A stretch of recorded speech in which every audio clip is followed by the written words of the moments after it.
Kumbay, mi nombre está Zoraida Molina Arndel. Efesios 2, versículo 1, teco 10, parte 5. Salvação é um regalo de graça. Gente tá pensa que fé só é suficiente para salvar. Essa não é verdade.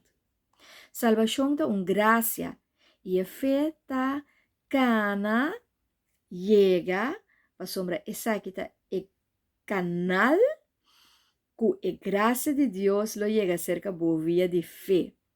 Que men? Então não é amplo. Água por chegar cerca boa via de slang of water.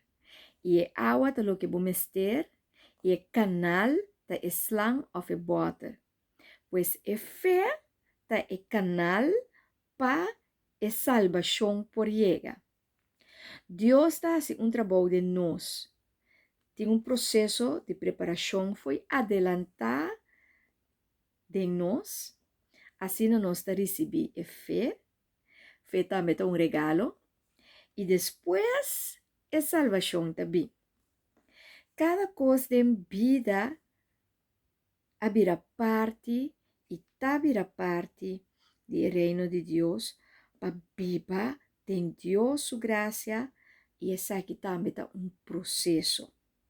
Mas de preparar o processo. Deus me está assim o trabalho de preparação.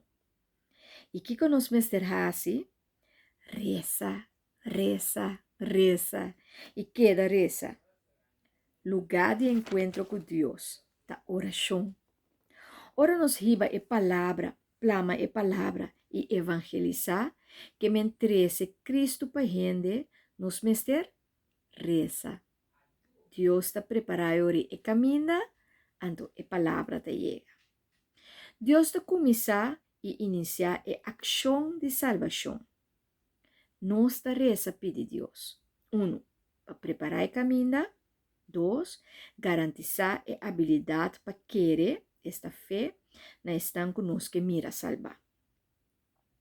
Gente não por trabalhar para ganhar salvação ou para comprar salvação ou para receber salvação. De para não broma. Então Deus só por receber a glória. Então pensei Deus só por dar a salvação. Deus te salva, pois de 1. Para quitar a rabia fora de nós. E 2. Para criar algo bonito de nós. Nossa arte de sua mão. Obra de sua mão.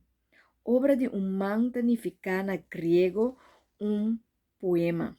Pensei nos bonito poema. Trabalhar com mão de Deus. Curosea de Deus supladente.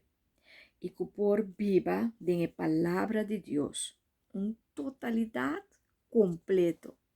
E mais você vai compreender a coisa aqui, mas a graça de Deus está sossegada e você mira Deus sua glória, então você vai sentir super excited, super contento, super com gozo. Tem Senhor, para sombra da Deus. Pues enjoy the journey.